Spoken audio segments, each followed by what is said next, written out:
act like I know what I'm doing, eh?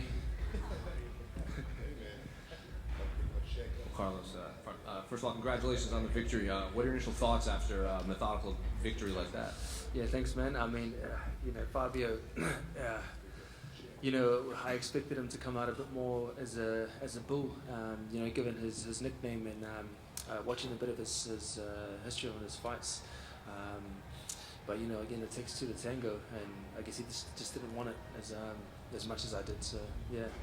So when you're fighting someone like that, where you're expecting him to be much more aggressive, is there a moment in there that you just have to completely throw away the game plan that you put together because he's not doing what you expect? 100%. I mean, the fight is just going to go either way. You're in there for 3 rounds, and it's 5 minutes a round, and everything can just change in the instant. I got dropped in that first round, the very last 10 seconds, I think it was, where I just switched off. And that can sort of change the game plan, but I sort of stuck in there. My coaches were, I was lucky to have them, keep me on track and keep my focus there. So I kept that focus, which is good for myself. So overall, happy to get 3 rounds under your belt? For sure, man. And that was one goal that I wanted to do, was to continue on, in the mixed martial arts cage or in the octagon for 3 rounds, and just to test myself, just to see if I can go on for 3 rounds. And I knew that my if I paced myself, I could keep up for 3 rounds and keep my breath going well. So it was all good.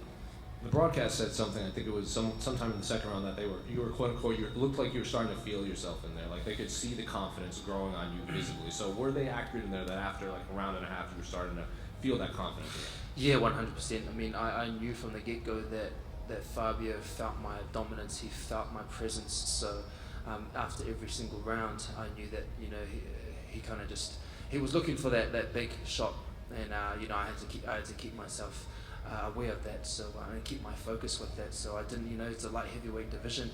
Anyone can get knocked out, and you got the speed and you got the power. We're just below the heavyweights. So everyone's got power in there. So you got to be careful.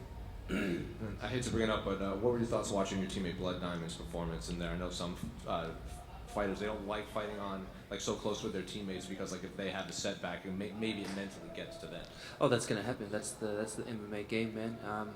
Blood Diamond's fresh. He's green. He's new, and I know that he's gonna continue on and get better. Just like myself. I didn't do too well in my debut, but he's gonna come back a lot stronger. So he's fresh. He's green, and he's just going to come back and be dominant, man. I know it. What do you want next for your career moving forward? I mean, I remember when Israel came in, his first fight, he said he likes to plan his path. I'm going to beat this guy, and then this guy, and this guy. He had specific names. Are you in that similar fashion where you know who you want, or you're just going to take them as they come? Yes. I mean, I think you have to be real methodical with that, exactly. You have to, watch who you're going to fight next, and, you want to plan your path just so you play smart, man, and you want to get to that goal as quick as you can. So with that said, do you have an opponent in mind that you'd like if you're planning your path? Not yet, but I'll go home. We'll see. We'll see who's there. Maybe we'll go to Vegas and we'll talk just to see. Because I didn't get too badly hurt or anything, but who knows? Paulo Costa. Not. Carlos over here, mate.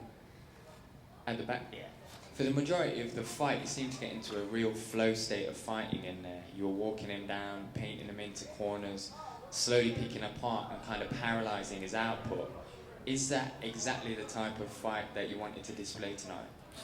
Yes, definitely. That's something that I've been working on throughout my whole camp, which is just to, I wanted to last 3 rounds. I didn't want to pressure myself into trying to knock him out. I could have if I really wanted to, but that's playing with fire.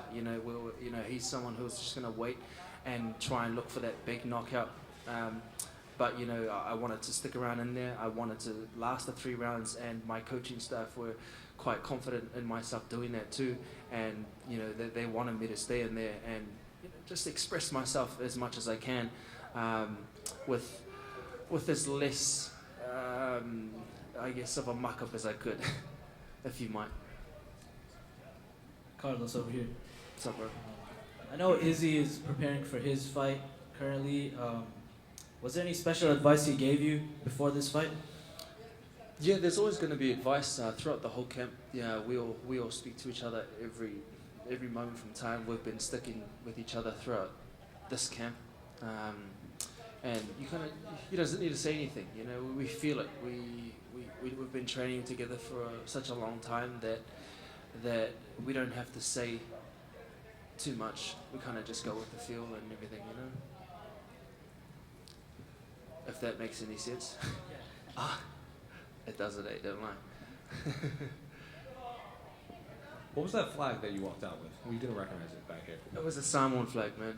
That's my roots. I'm Samoan and Kiwi, so you know, I thought I'd represent my culture out there. So yeah. I'm sure you're aware in professional wrestling, Samoans they have indestructible heads. So is that how accurate is that? Well, hey, man, we do. They call us. They say we have coconut heads, but you know, but yeah. I thought I'd represent my Samoan heritage out there this time. So and I think that's something that's really important for us. Cheers, guys. Thank you.